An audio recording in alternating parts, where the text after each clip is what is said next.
Okay, then the third agenda is singing Indonesia Raya. For all the participants, please sing the song reverently.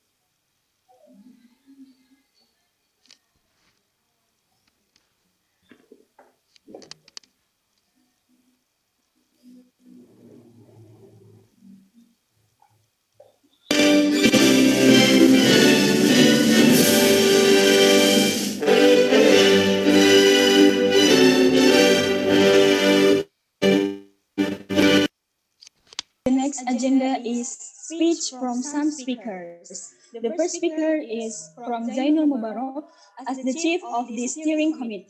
Let us greet Zainul Mubarak.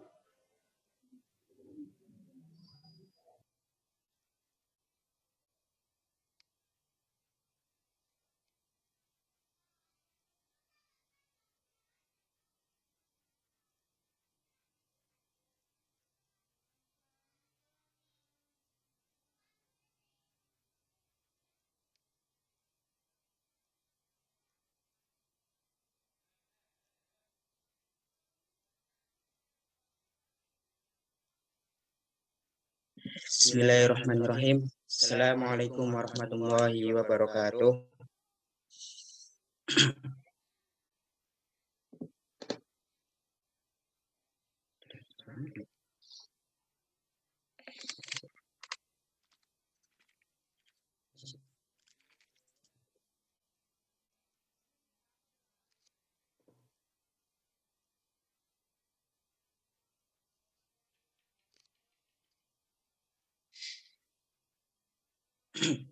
Bismillahirrahmanirrahim. Assalamualaikum warahmatullahi wabarakatuh.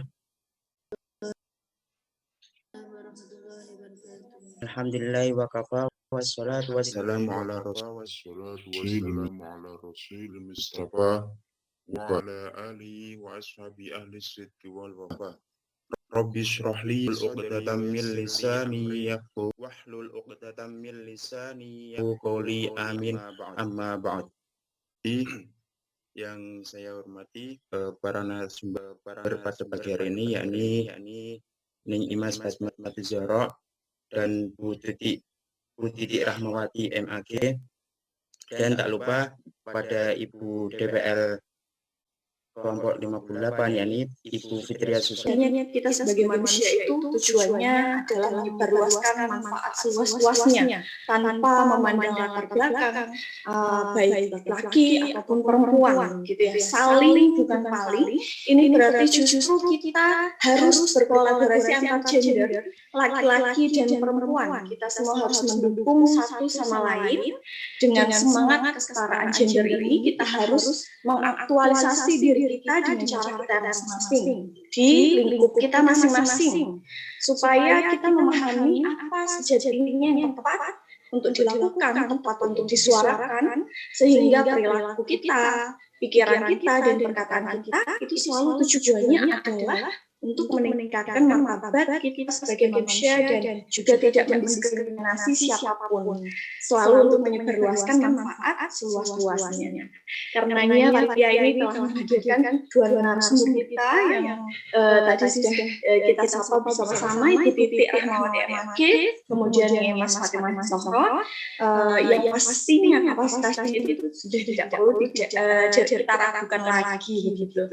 Terakhir untuk seluruh peserta 200 berapa ya, 200 di atas 250 peserta, waktu yang sangat singkat, apresiasi tinggi-tingginya untuk panitia. Mewakili saya mewakili dosen pembimbing dan panitia kepada seluruh peserta, kami ucapkan selamat datang, selamat bergabung, dan silahkan mengeksplor sedalam-dalamnya mengenai topik ini begitu. Semoga bermanfaat bagi teman-teman semua. Kami harap bisa memberikan manfaat seluas-luasnya dan juga menyediakan informasi yang tepat begitu ya kepada teman-teman semuanya. Sekian dari saya. Wallahul muwaffiq ila aqwamit thoriq. Wassalamualaikum warahmatullahi wabarakatuh.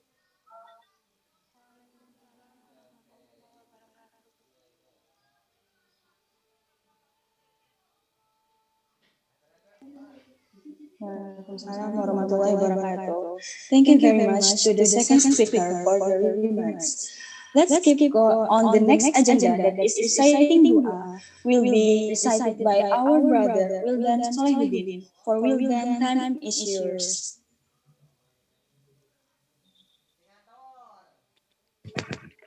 Assalamualaikum warahmatullahi wabarakatuh. 2015 MTS Matoliun Jepara, and then 2015 until 2018 MA Matoliun Jepara, and then Ma'had Al Jami'ah Wali Songo Semarang.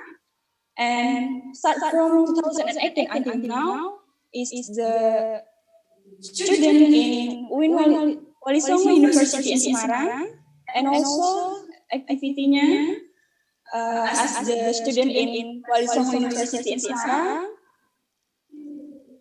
Usuluddin and Humaniora Faculty in Al-Quran and Tafsir major, and also she is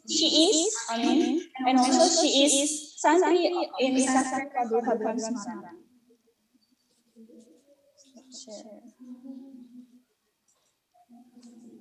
Dan itu memang sesungguhnya apa yang hari ini akan kita coba ingatkan kembali gitu ya, kesadaran bersama terkait dengan bahwa kita itu sebagai hamba Allah, sebagai sesama manusia adalah tidak ada yang lebih baik, karena satu sama lain pasti punya kekurangan dan kelebihan.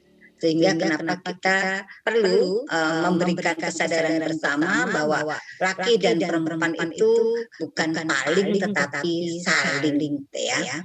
Nah, saya merasa bahwa tema ini adalah tema yang sesungguhnya sudah ada di dalam ruh Islam sendiri gitu ya, di dalam visi misi Islam itu sendiri, tetapi kadang kita lupa terkait dengan visi Islam yang memberikan bahwa manusia itu adalah sama di hadapan Allah, yang membedakan hanyalah ketakwaannya masing-masing gitu ya.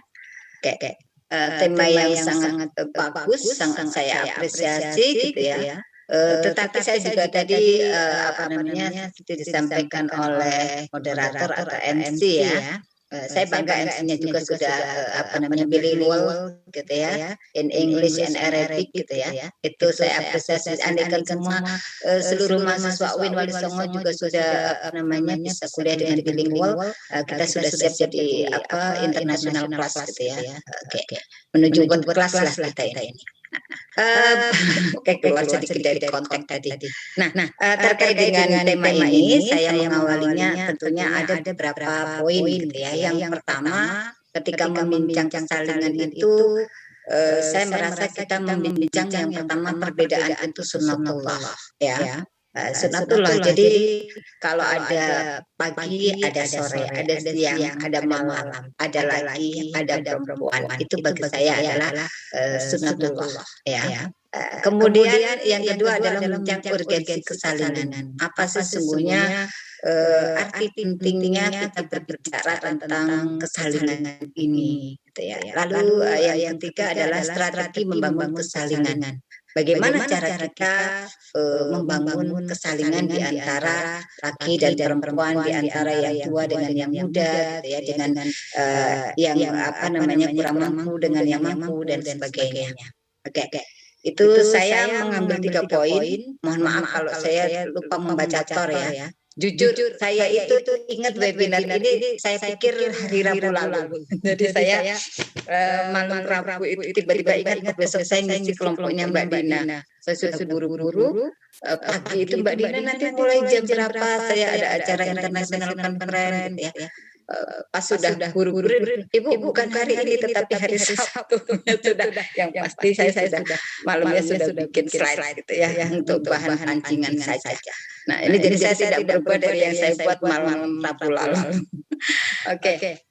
Berikutnya nih saya mengawali dari pembahasan terkait bahwa perbedaan sunnatullah ini saya menyitir dari Al-Quran, dan nanti tentunya Ning Imas akan lebih banyak mengurai ya. Apalagi saya melihat dan tahu biodata beliau adalah Al-Hafidhah ya. Jadi tentunya lebih pasti lah afsahu minni lisanan dalam hal ini. ya. Nanti kalau ada kurangnya Ning Imas yang akan membenarkan gitu. Saya mengutip dari Quran surat Al-Hujurat ayat 13. Ayat ini adalah ayat yang sangat populer sesungguhnya ya. Sangat populer, seringkali dikutip, disisir gitu ya. Yang bunyinya a'udzubillahi minasyaitonirrajim, bismillahirrahmanirrahim. Ya ayuhan nas, inna khalaqnakum min dzakarin wa untha wa ja'alnakum syu'uban wa qabaila lita'arafu. Inna akramakum indallahi atqakum. Innallaha alimun khabir ya. Nah, ini apa? Ayat ini saya jadikan dasar sebagai bahwa perbedaan itu sunnatullah. Awalnya coba kita lihat ayat ini, itu diawali dengan kata ya ayuhan nas. Kalau belajar ulumul Quran itu setahu saya ya ayuhan nas itu diserukan untuk umum gitu ya, ke seluruh manusia tanpa pandang bulu agamanya apa, sukunya apa gitu ya, jenis kelaminnya apa gitu ya. Jadi diberitakan oleh Allah kepada seluruh manusia, pada manusia yang makhluk Allah ini, bahwa manusia dicipta itu min dzakari wa untha, dari laki dan perempuan. Nah, ini sudah sunnatullah dari sononya ya. Allah memang mencipta laki dan perempuan. Allah sangat sadar bahwa laki-laki itu punya identitas yang berbeda dengan identitas perempuan ya. Identitas yang melekat pada diri laki-laki. Kalau belajar terkait kesetaraan gender gitu ya, gender for beginner, saya memang tidak mengawali dari apa itu gender, ciri apa gender gitu ya, karena saya rasa juga sudah seringkali dibahas pada webinar lain gitu ya. Jadi pastinya ketika Allah mengatakan min dzakari wa untha itu Allah sudah memang menciptakan laki-laki itu ya pasti secara fisik satu perbedaan dengan perempuan, pastinya kalau laki-lakinya penis, kalau perempuan punya vagina. Itu pasti ya, sunatullah itu sudah kodrat dari Allah diciptakan, lahir punya identitas penis dan vagina itu adalah bagian dari sunatullah.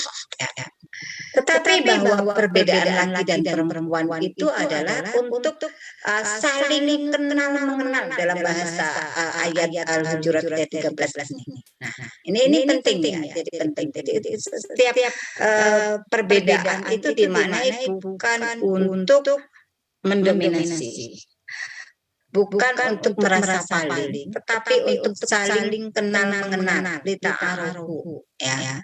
Dan Allah sendiri sudah mendeklar gitu ya, bahwa apa sih yang membedakan laki dan perempuan itu? Yang berbeda ya hanya ketakwaan. Ketakwaan itu ya ditunjukkan dari apa namanya ketaatan seseorang kepada Allah ya, bagaimana dia menjalankan seluruh kewajibannya sebagai seorang muslim, bagaimana dia menjauhi segala larangan gitu ya, tidak melakukan kemaksiatan, itu adalah ukuran perbedaan ada di situ. Amal solihlah yang kemudian membedakan jenis kelamin laki dan perempuan. Gitu. Nah, kemudian selain Quran surat Al-Hujurat, Mbak Khairis, nanti saya kalau melantur tolong diingatkan ya. Saya juga berdasarkan dari Quran surat An-Nisa ayat 1 gitu ya. Di mana Quran surat An-Nisa ayat 1 ini memang adalah dasar di mana bahwa laki dan perempuan itu sesungguhnya dicipta dari unsur yang sama gitu ya. Kalau para mahasiswa yang ada di Ma'had silahkan buka tafsirnya ya. Apalagi yang di pesantrennya di Fathul Fadlan ya. Pasti Pak Yainya sudah mengajarkan banyak tafsir ya. Nah, min nafsi wahidah itu maknanya adalah dia berasal dari, ada yang mengatakan dari asal yang sama. Asal yang sama itu apa? Oh, dari sama-sama saripati tanah ya. Kemudian inilah yang kemudian saya mengatakan berbeda itu bukan untuk dibedakan, karena sesungguhnya perbedaannya itu hanya pada kapasitas rohaninya, kapasitas spiritualnya ya. Bukan pada fisiknya, bukan pada kedudukannya, bukan pada kekayaannya gitu. Nah, lalu kemudian setelah dasar sunnatullah tadi, saya kan tadi mengatakan ini harusnya urgensi dulu ya, saya kenapa loncat ke sini. Ya nggak apa-apa deh. Waktu itu mungkin bikinnya buru-buru.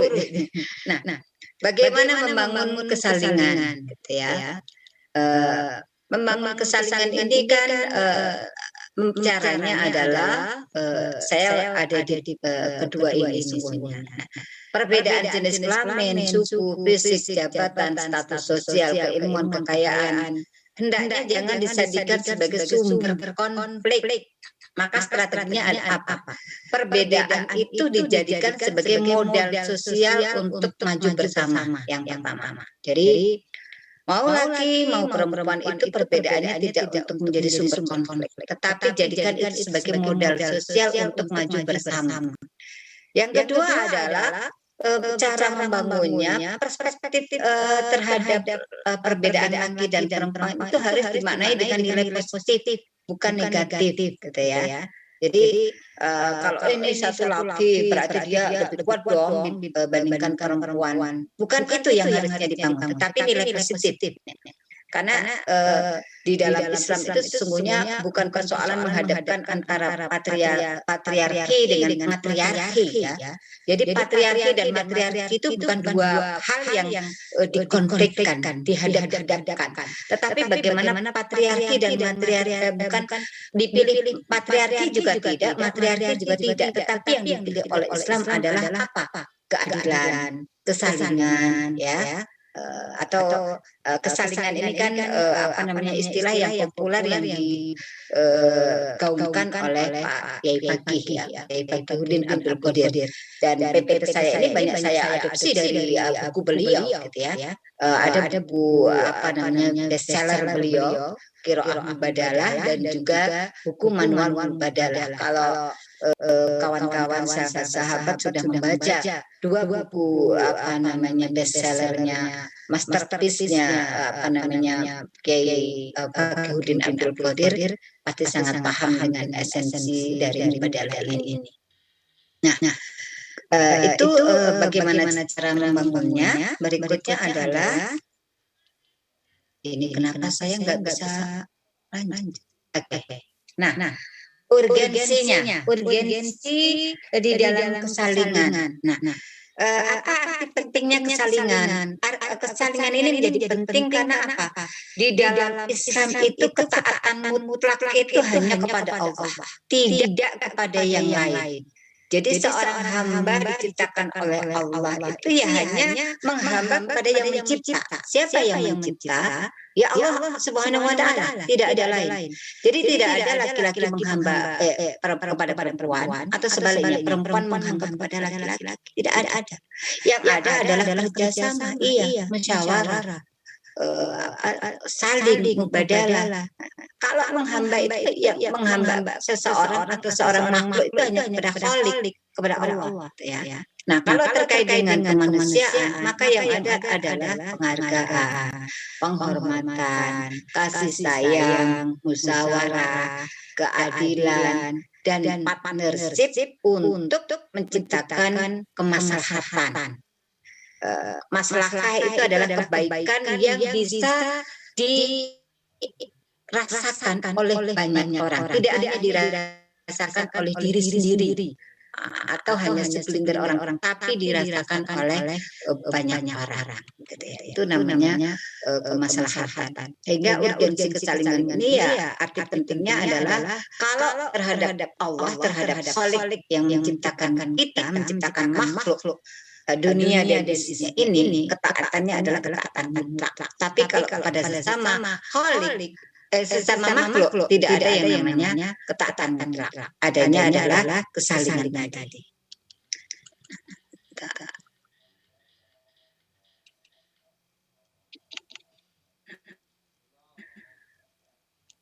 Oke. Terkait dengan mubadalah, kesalingan ya. Mubadalah ini berasal dari kata badala ya, yang artinya bisa mengubah, menukar gitu ya, dan disebutkan di dalam Al-Qur'an itu ada 44 kali gitu ya. Kemudian yang disebut dengan kesalingan, pengertian dari pengertian terminologis dari Badala ini adalah bentuk kesalingan ini adalah kerjasama dua pihak yang musyarakah gitu ya untuk saling mengganti, saling mengubah, saling menukar satu sama lain. Kalau dari yang misalkan kurang baik atau buruk, kurang baik menjadi diisilah kemudian menjadi baik, dirubahlah menjadi baik. Nah, itu adalah bagian dari mubadalah ya.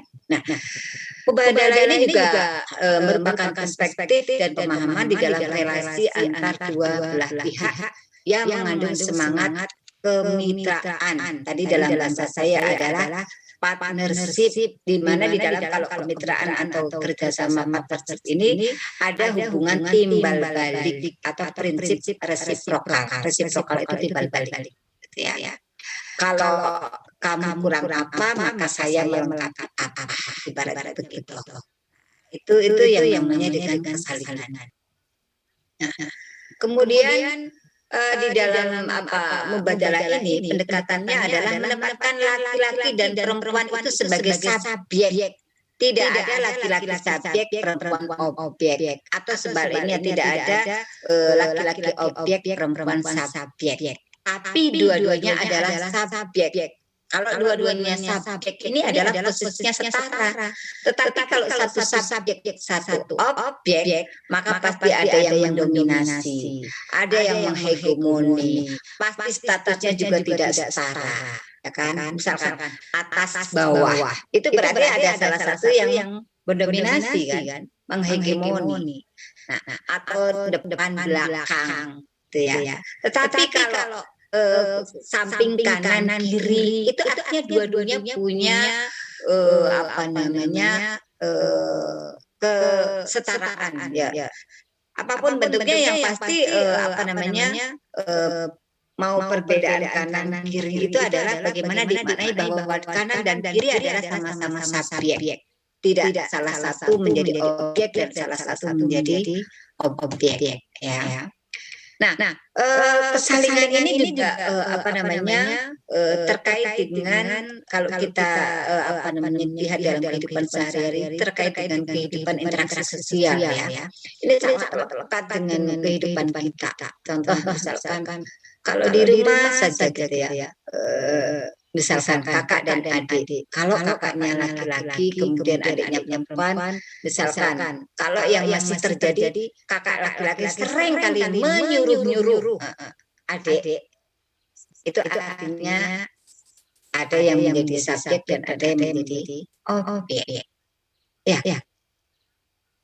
Kan. Tapi beda loh ya, menyuruh dengan minta tolong itu berbeda. Tetapi juga posisinya harus sama-sama antarodin. Tidak ada yang merasa dipaksa, tidak ada yang merasa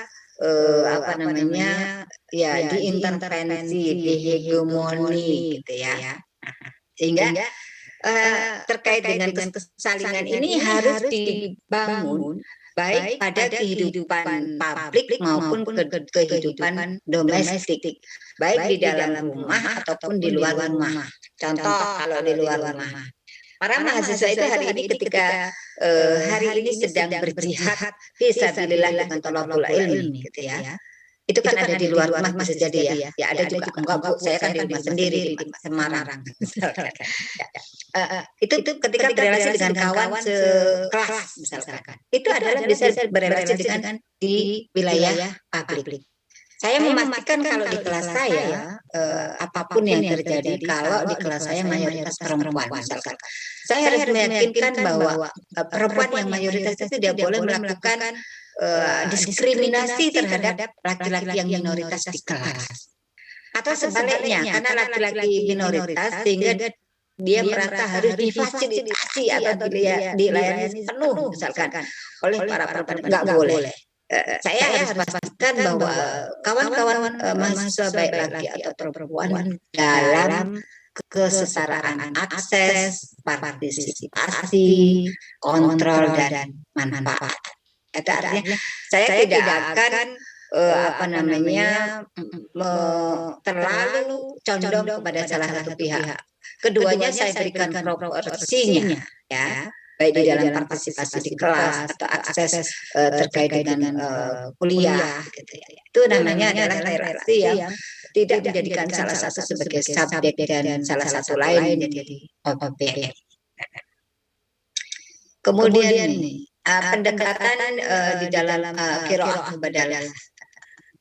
Ini ada beberapa pendekatan ya, ada eksplisit dan ada implisit, gitu ya. Nah,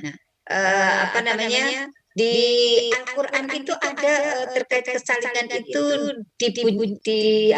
disajikan dalam bentuk eksplisit, tetapi juga ada yang dalam bentuk implisit. Contoh, kalau eksplisit itu nanti Imas ya, bisa lebih banyak lebih pasti dalam Al-Qur'annya gitu ya. Ini kan al-mu'minuna wal mu'minat, ya. Itu kan eksplisit ya, dinyatakan bahwa laki mukmin perempuan dan mukmin laki-laki. Dan siapapun yang beramal solih. Jadi itu ayat-ayat yang eksplisit. Tetapi ada yang implisit, yang tidak secara gamblang, secara tekstual itu berbunyi seperti itu, tetapi juga mengandung terkait dengan kesalingan. Coba ayat Quran surat Ar-Rum ya, yang terkait dengan sakinah mawaddah warahmah itu, yang perempuan antum libasul lakum, saya tiba-tiba blank ayatnya. Yang bahwa laki-laki dan perempuan itu adalah pakaian. Jadi kalau perempuan itu pakaiannya laki-laki, sebaliknya laki-laki juga adalah pakaiannya perempuan. Jadi yang dituntut menjaga kehormatan bukan hanya perempuan, tapi laki-laki juga dituntut untuk menjaga kehormatan. Nah, itu artinya ada ayat yang bunyinya eksplisit dan ada yang bunyinya implisit. Nah, ini contoh daripada gagasan kesalingan di dalam Al-Quran gitu ya. Misalkan adalah kesalingan di dalam relasi antar manusia, kesalingan di dalam rumah tangga, kesalingan di dalam interaksi laki-laki dan perempuan. Ini ada beberapa ayat di dalam Al-Quran yang ada di dalam surat di dalam Al-Quran terkait dengan contoh-contoh dari kesalingan ini, baik yang eksplisit maupun yang implisit. Kemudian terkait dengan tauhid sebagai basis mubadalah. Sejujurnya kalau hari ini kita berbicara terkait dengan mubadalah, itu bukan hal yang asing ya, bukan hal yang aneh. Karena di dalam tauhid gitu ya, kita itu tauhid itu kan mencerminkan pengakuan manusia terkait dengan keesaan Allah ya. Jadi yang esa itu adalah Allah secara keimanannya. Tetapi kalau secara sosial itu manusia nggak ada yang mutlak tadi yang saya tegaskan di awal. Tapi dalam interaksi sosial atau dalam bahasa lainnya itu tauhid sosial itu hanya menegaskan kesetaraan, keadilan, kasih sayang, penghormatan kemanusiaan. Jadi sebenarnya ini nggak aneh, bukan barang baru. Hanya kadang kita sendiri tidak menggali dan mengimplementasikan dalam kehidupan kita sehari-hari.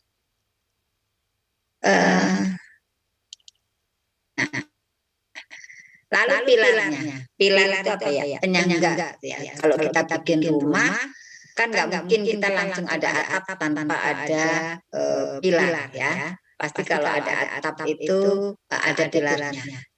Menuju kepada tauhid sosial yang kesalingan tadi, yang mubadalah tadi, tentunya ada pilarnya. Apa pilar penyangganya? Yang pertama adalah al-adl atau keadilan. Apa itu keadilan? Saya yakinlah para audiens sudah tahu ya, menempatkan sesuatu sesuai dengan tempatnya atau proporsinya, sesuai dengan kebutuhannya. Bukan kemauan, tapi sesuai dengan kebutuhan. Contoh, para mahasiswa dipatut diberi uang saku lebih besar dibandingkan adiknya yang masih madrasah ibtidaiyah. Itu namanya adil kan? Jadi adil bukan sama rata. Lalu dengan pilar yang kedua adalah hikmah, kearifan. Jadi kalau kita sudah tahu itu ya pilarnya adalah kearifan kita. kita ini menjadi orang mau bijak atau enggak, atau mau apa namanya mengikuti hawa nafsu. Nah, kalau mengikuti hawa nafsu itu namanya tidak arif, ya, tidak bijaksana. Nah, kemudian berikutnya adalah ar-rahmah, kasih sayang. Jadi ar-rahmah itu tidak hanya sekedar memberi tetapi juga menerima. Itu kesalinan namanya. Kalau orang itu adanya memberi melulu gitu ya, tidak menerima. Itu namanya juga tidak ada kesalinan dalam hidup ya. Ya, sometimes menjadi pemberi, sometimes menjadi penerima. Ya. Kalau menjadi punya teman juga begitulah. Jangan adanya hanya minta tolong mulu, nggak pernah nolong. Mau itu lagi, mau itu perempuan, gitu ya. Adanya mengharap mulu, nggak pernah diharap. Lalu yang terakhir pilarnya adalah al-maslahah atau kemaslahatan. Tadi sudah saya sampaikan di awal, kemaslahatan itu adalah kebaikan yang bisa dirasakan oleh semua orang. Itu namanya maslahah. Kalau kebaikan hanya untuk diri sendiri itu namanya bukan. Ya masalah kebaikan ya bukan untuk ke semua orang, namanya istilahnya bukan maslahah menurut saya ya. Al-bir atau al-ma'ruf lah. Nah, terkait dengan faktor mubadalah, apa sih yang bisa menjadi faktor mubadalah ini bisa berjalan dengan baik? Yang pertama adalah terkait dengan cara pandang sosial ya, cara pandang masyarakat. Jadi cara pandang masyarakat yang adil gender itu tentunya akan membangun hidup berkesalinan. Tetapi cara pandang masyarakat yang bias gender, yang tidak adil gender, itu tentunya akan menjadi faktor penghambat dari terbentuknya kesalinan. Contoh nih, misalkan kalau di dalam wilayah domestik gitu ya, keluarga misalkan punya anak laki dan perempuan. Misalkan kalau anak perempuan disuruh terus, ya disuruh membantu ibu di dapur, suruh nyapu, suruh belanja, tapi yang anak laki-laki nggak pernah suruh ngapa-ngapa. Ya, dia boleh main bebas, dia boleh main, dia boleh kalau pulang taunya ya makan, udah makan aja piring nggak dicuci sendiri. Nah, itu namanya bias gender. Perspektif masyarakat yang bias gender. Nah, harusnya perspektif masyarakat kita itu harusnya adil gender. Yang dilakukan adalah dimulai keadilan di dalam rumah. Contoh, kalau punya anak atau punya adik kakak laki dan perempuan, berikanlah pemahaman kemandirian secara proporsional ya.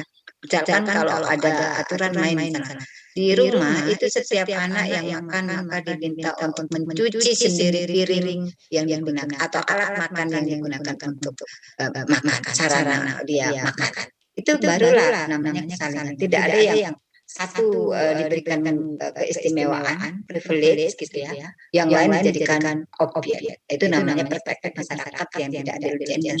Ya. Saya kalau di rumah tuh kecil apapun, misalkan anak laki-laki saya makan jajan bungkusan ada bungkusannya, dia taruh sembarangan. Ketika saya tegur, misalkan dia langsung teriak minta adik perempuannya membuangkan. Adik, saya pasti tegur.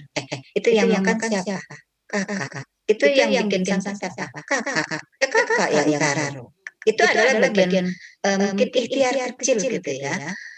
Memberikan pemahaman kemandirian, kesalinan, keadilan dalam wilayah domestik. Kemudian yang kedua adalah struktur bahasa. Nah, seringkali struktur bahasa terutama bahasa Arab nih ya, karena Al-Qur'an kita itu kan bahasa Arab ya. Ini seringkali dijadikan alasan atau menjadi hambatan orang untuk melakukan kesalinan. Jadi memahami teks-teks itu tidak hanya melihat dari apa yang tersurat, tetapi tidak memahami esensi atau apa yang tersirat di dalam teks.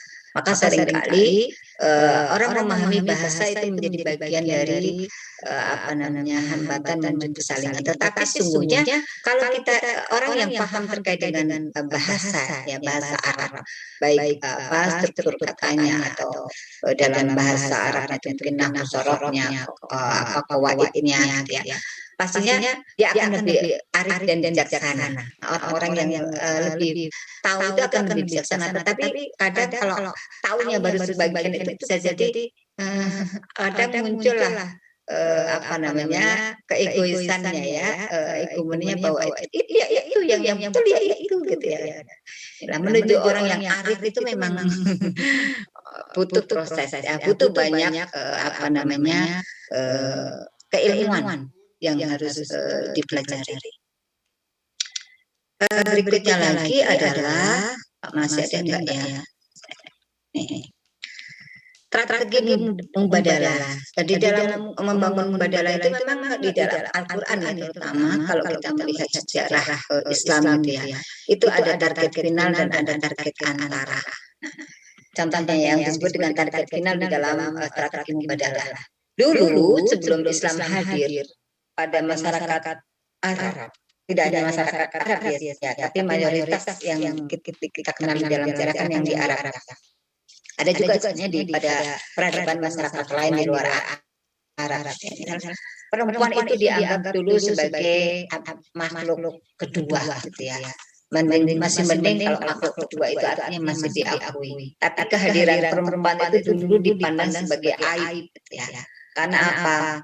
Satu, merasa bahwa perempuan itu tidak kuat. Satu, perempuan itu tidak tidak dalam angan-angan budaya masyarakat itu pokoknya tidak menguntungkan sama sekali, sehingga kehadiran perempuan itu seringkali menjadi aib tadi. Dan pada sejarah masa lalu perempuan itu kehadiran perempuan seringkali membuat budaya waktu itu mengubur hidup perempuan. Jadi kehadiran perempuan itu seakan-akan tidak diinginkan. Padahal dunia ini tidak ada perempuan, maka tidak ada keberlangsungan hidup. Ya enggak ada laki-laki perempuan menikah, maka bisa jadi tidak akan ada generasi kan? Tidak ada keturunan. Ini kalau kita berpikir normal ya, berpikir waras gitu ya. Tapi ya budaya ya itulah budaya ya. Dulu sebelum Islam itu perempuan tidak dianggap, bahkan dijadikan jaminan utang, diwariskan, bisa dinikahi sejarah gitu ya. Di dalam Al-Quran kan ada cerita ya, di Quran surat An-Nisa, saya lupa ayat yang berapa, nanti biar Imas yang kupas ya. Itu pada masa lalu itu perempuan itu kalau misalkan dia adalah istri dari kakeknya meninggal, maka bisa diwariskan kepada ayahnya. Ayah yang meninggal bisa dinikahi oleh anaknya sendiri. Itu betapa perempuan itu menjadi objek, coba, menjadi seperti barang yang tidak berharga, bisa dipindah tangankan. Ngeri tidak? Islam hadir itu punya target bahwa tidak begitu itu. Perempuan itu juga makhluk yang diciptakan Allah. Dia adalah sebagai subjek. Dia punya hak hidup, punya hak yang sama. Dia punya hak kemartapatan diri. Nah ini kenapa kemudian yang disebut dengan mubadalah di dalam Islam adalah target final. Tidak bisa ditawar. Mengubah persepsi bahwa perempuan itu adalah makhluk kedua, akan dianggap seperti barang. Itu harus dikikis habis. Islam datang untuk menghargai keberadaan perempuan, bahwa perempuan ini sama dengan laki-laki yang sama-sama diciptakan oleh Allah. Lalu target antara, contohnya ya. Kalau dulu sebelum Islam datang, perempuan itu boro-boro ya diberikan kesempatan untuk menjadi saksi. Kehadirannya aja seringkali tidak diinginkan. Dulu kan nggak pernah mendapatkan kesempatan menjadi saksi, tidak pernah mendapatkan kesempatan untuk bisa mendapatkan warisan. Islam hadir itu memberikan kesempatan itu. Nah, dengan target antara, misalkan di awal itu bahwa satu saksi laki-laki dan dua saksi perempuan. Itu sesungguhnya bukan diskriminasi yang dilakukan oleh Islam ya, tapi itu adalah target antara. Bagaimana yang tadinya tidak pernah diberi kesempatan, kemudian sekarang ini dimulai diberikan kesempatan. Karena membangun peradaban itu tidak seperti membalikkan telapak tangan ya, tapi baik proses panjang. Kalau di dalam teori sosiologi itu membangun peradaban itu setidaknya kurun waktu setidaknya 100 tahun itu baru akan mencapai kepada taraf kematangan. Keilmuan aja kalau kita belajar ilmu-ilmu keilmuan itu bisa menjadi cabang keilmuan secara utuh itu di kurun waktunya sampai antara 0 sampai 100 tahun. Itu juga dengan peradaban manusia. Kayak itu ternyata akhir dari slide saya terkait dengan diskusi kita pagi menuju siang ini. Tentunya ada kekurangan saya di dalam menyajikan materi kali ini. Mohon maaf dan tentunya nanti lebih banyak di diskusi saja ya. Kita sharing ya. Jadi saya lebih suka kalau kita itu konteksnya adalah belajar bersama. Kalau belajar bersama itu ya tadi ada unsur kesalingannya, tidak ada merata yang mendominasi. Karena usia juga bukan jaminan bahwa seseorang pasti itu yang final. Tapi kebetulan saja mungkin mendapatkan kesempatan. Oke, terima kasih banyak Mbak Hairisa Ada selaku moderator. Saya kembalikan pada panjenengan.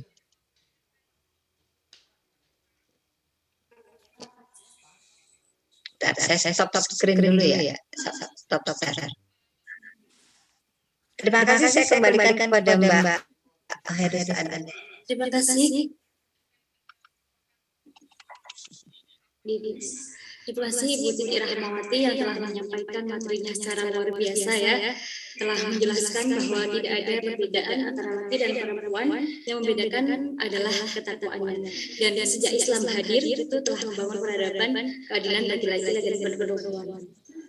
Kita sebaiknya semuanya hendaknya memahami bahwa hendaknya perbedaan antara laki-laki dan perempuan dijadikan sebagai modal sosial untuk maju bersama. Dan perspektif perbedaan laki-laki dengan perempuan harus dimaknai dengan positif. Oke, baik, selanjutnya sebelum sampai pada sesi tanya jawab, selanjutnya ada penyampaian materi kedua oleh materi kedua yaitu Ning Imas Fatimah Zahra. Beliau adalah pengasuh Pondok Pesantren Al-Ihsan Lirboyo sekaligus pengajar di Pondok Pesantren Putri Tahfidzul Quran. Selain itu, beliau juga aktif di akun sosial media membahas masalah kontemporer termasuk gender. Selanjutnya, segera kami persilakan kepada materi kedua. Untuk itu, kepada yang terhormat Ning Imas, kami persilakan. Boleh tepuk tangan yang meriah. Assalamualaikum warahmatullahi wabarakatuh. Sebelumnya terdengar ya suaranya. Sudah Ning. Ya. Alhamdulillahirabbil alamin. Wassalatu wassalamu ala asyrofil anbiya'i wal mursalin sayyidina wa maulana Muhammadin sallallahu alaihi wasallam. Alhamdulillah pada pagi hari menjelang siang kali ini saya diberikan kesempatan untuk sedikit banyak mengisi keadilan ataupun kesetaraan gender lah, yang semoga apa yang akan saya sampaikan nanti bisa memberikan sedikit banyak kontribusi dan manfaat, membuka cakrawala wawasan kita terhadap keadilan Islam terhadap gender itu sendiri. Jadi terima kasih atas materinya tadi, luar biasa sekali. Saya sangat banyak belajar. Insya Allah ini akan saya lengkapi. Meskipun yang tadi juga sudah Masya Allah sekali.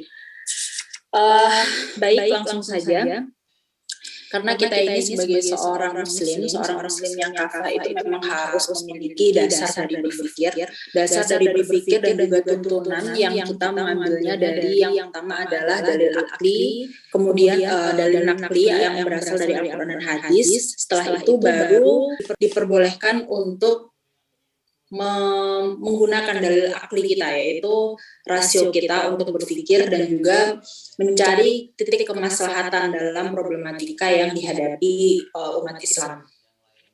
Jadi memang yang pertama kali yang harus dijadikan kunci itu adalah dalil nakli kita, yaitu berasal dari Al-Quran dan hadis yang sudah kita kaji berulang kali, namun tetap saja Al-Quran itu lebih luas daripada tafsir itu sendiri, sehingga memang ketika digali lebih banyak lagi, itu akan semakin lebih banyak yang kita dapatkan, serta akan semakin luas pemahaman yang kita peroleh. Oleh sebab itu, tafsir Al-Quran itu banyak sekali, sehingga memang betul sekali ungkapan bahwa Al-Quran ini lebih luas daripada tafsirnya. Sehingga bersikap stagnan ataupun terlalu tekstual itu sama sekali tidak relevan. Kita memang bukan terkadang, memang harus memahami Al-Quran, Sunnah itu dengan tekstual serta kontekstual. Supaya tidak kaku dan juga tidak menjadi memiliki pemahaman Islam yang ekstrim. Berawal dari ayat dalam surat Al-Baqarah, in kuntum tuhibbunallaha fattabi'uni yuhibbukumullah wa yaghfir lakum dzunubakum. Di sini dikatakan bahwa jika kalian semua mencintai Allah, maka ikutilah aku. Ikutilah aku di sini maksudnya adalah Rasulullah bersabda, ketika kamu semua mencintai Allah, maka ikutilah aku. Aku di sini nisbatnya kepada Rasulullah. Yuhibbukumullah wa yaghfir lakum dzunubakum. Maka kamu itu akan mencintai Allah dan Allah itu akan mengampuni dosa kalian semua. Ini adalah ayat kunci dari bahwa kita itu harus ittiba kepada Nabi. Kenapa kita harus mengikuti Nabi? Kenapa kita harus berpacu pada Al-Quran dan Sunnah? Karena di dalam kalamullah sendiri, dalam Al-Quran sendiri, kita dianjurkan untuk berittiba, untuk mengikuti Nabi yang ayatnya, in kuntum tuhibbunallaha fattabi'uni yuhibbukumullah wa yaghfir lakum dzunubakum. Wallahu ghafurur rahim. Di sini memang Allah itu memerintahkan kepada umatnya, jika kalian itu ingin dicintai oleh Allah, ingin mendapatkan pengampunan Allah, maka ikutilah Nabi Muhammad SAW. Kemudian setelah itu bagaimana mengikuti Nabi ini bagaimana? Lalu kita ulama menelurkan rumus ittiba kepada Nabi, itu ada yang kalanya rumus bertauhid. Rumus bertauhid di sini berhubungan dengan akidah. Akidah kita sebagai seorang hamba itu bagaimana? Akidahnya yang ekstrim atau yang moderat. Kalau yang moderat itu adalah akidah Ahlus Sunnah wal Jamaah yang didasari oleh Imam Maturidi dan juga Imam Asy'ari. Di sini pemahaman Islam yang dipegang oleh ormas besar di Indonesia yaitu adalah NU serta Muhammadiyah. Memang di sana sangat-sangat memuat sekali Islam yang rahmatan lil alamin, sehingga tidak akan ada kesan ekstremis ataupun kesan yang bisa merugikan kemanusiaan. Karena dalam akidah ini sangat menjunjung sekali kemanusiaan serta keberagamaan, terutama juga nasionalis serta religiusnya. Ini masalah akidah, ini rumus bertauhid. Kemudian yang kedua adalah rumus bersyariah. Rumus bersyariah di sini masuk pada 4 madhab. 4 madhab yang kita anut mayoritas di Indonesia adalah madhab Syafi'i, yang mana madhab Syafi'iyah di sini memang sangat ini sekali ya, sangat dipegang teguh, tapi bukan berarti madhab yang lain dimarginalkan atau tidak dianggap, tentu tetap dianggap, cuman mayoritas dari kita adalah memahami madhab Syafi'i. Rumus bersyariah di sini berarti mengenai hukum Islam, mengenai tentang tata cara beribadah, mengenai tentang tata cara bermuamalah antar sesama ataupun bermuamalah yang di sini ada hak-haknya orang lain. Begitu juga tentang hukum-hukum Islam yang memuat tentang had, tentang hukuman, tentang pernikahan, dan lain-lain. Ini termasuk hukum fikih juga, tentang muamalah, tentang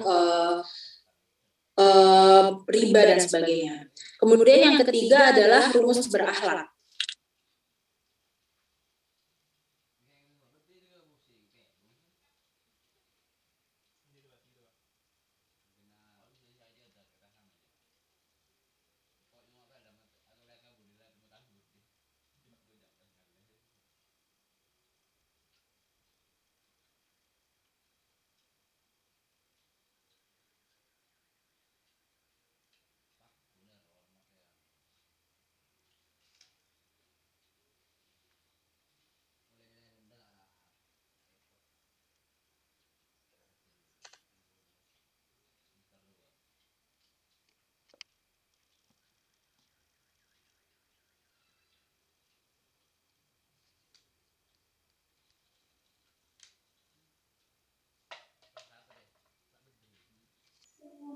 Kemudian memang madzhab di sini itu merupakan rumus bersyariah, jadi prinsip-prinsip hukum Islam, hukum fikih itu masuk kepada rumus bersyariah yang mana kita harus mengikutinya, mentaatinya jika memang kita ingin ittiba kepada Nabi dari ayat kunci tadi, yaitu adalah in kuntum tuhibbunallah fattabi'uni yuhibbukumullah wa yaghfir lakum dzunubakum Allahu ghafurur rahim.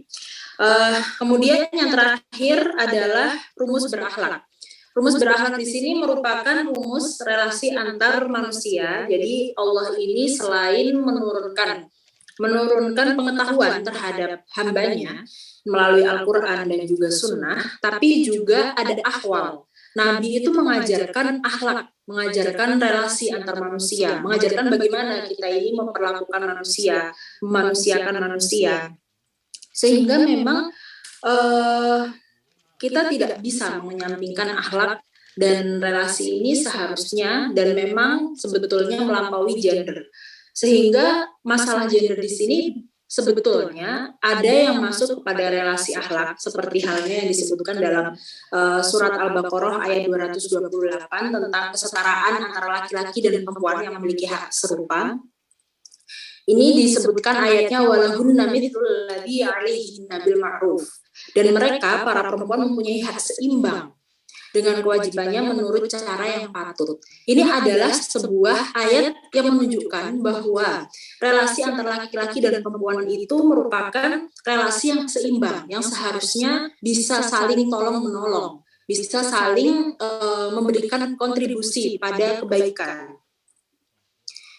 Ini ditafsir dalam tafsir Ibnu Katsir dimaknai bahwa walahunna 'alal rijal minal haqqi mithlu mali rijal 'alaihinna. Maksudnya adalah ketika seorang laki-laki dan perempuan itu berelasi, maka memang keduanya ini sama-sama memiliki kesempatan untuk mendapatkan kebaikan di dalam masalah agamanya ataupun masalah dunianya.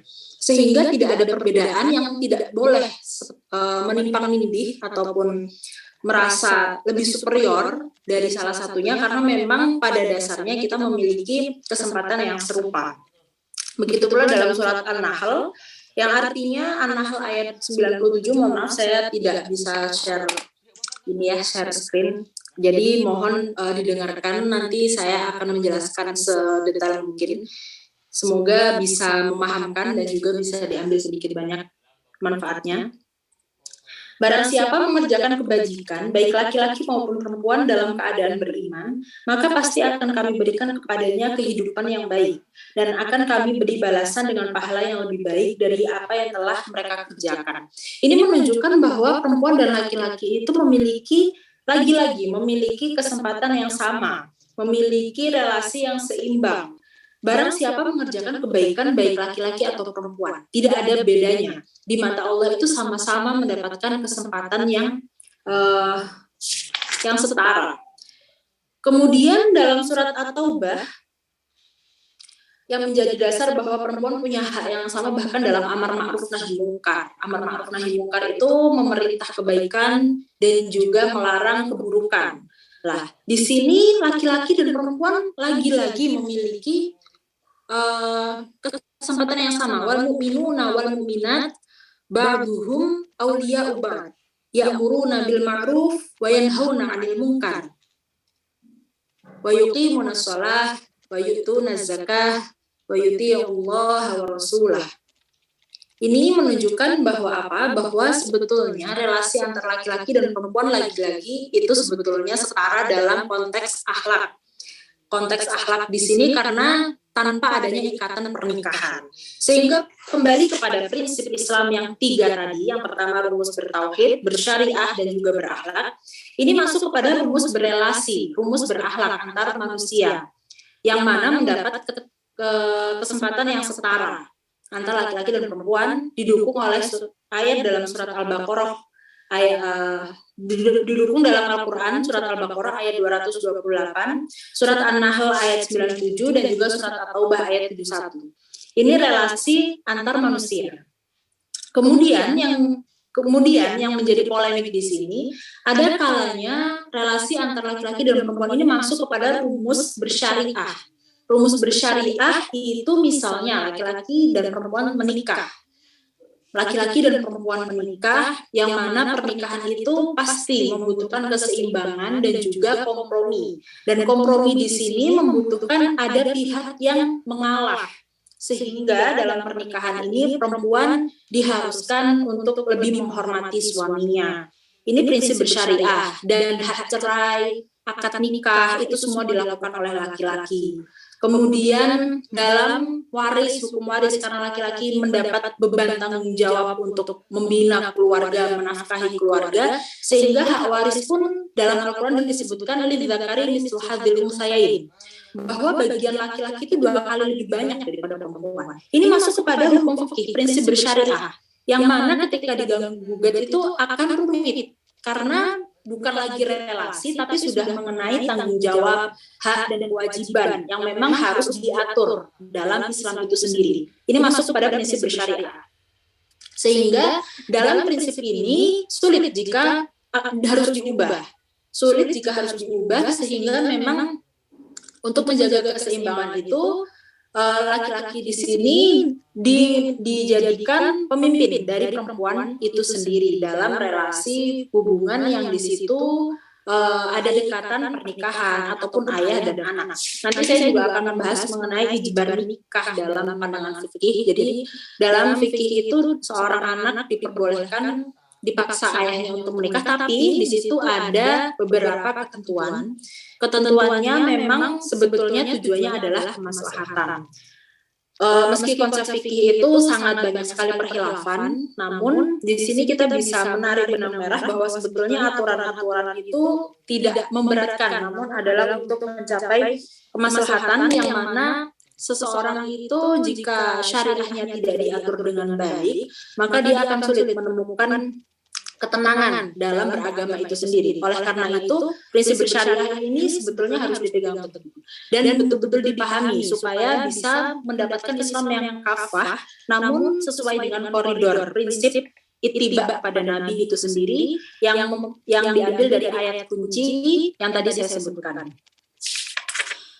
Kemudian hukum bersyariah lain dalam hukum Islam yang seolah-olah itu memberatkan perempuan adalah ijbar nikah. Ijbar nikah di sini jadi dalam fikih madzhab itu diperbolehkan seorang anak perempuan dipaksa ayahnya menikah, namun di situ ada beberapa syarat. Yang pertama adalah tidak ada permusuhan nyata antara anak dan juga ayah, dan juga keberadaan calon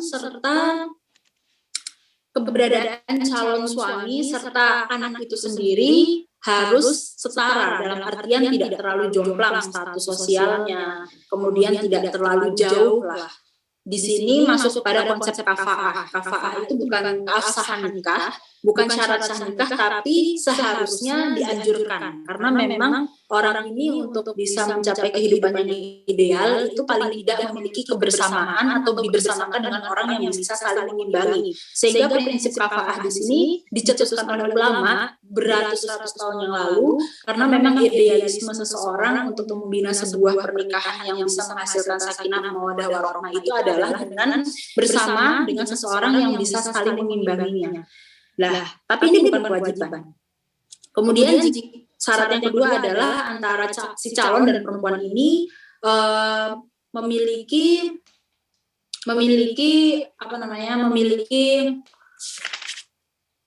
memiliki kafaah ataupun memiliki status sosial yang tidak terlalu jauh berbeda. Kemudian juga atas dasar perempuan ini memang tidak terlalu mengetahui bagaimana sih sebetulnya, maksudnya begini, kan zaman dulu itu mungkin tidak seperti sekarang.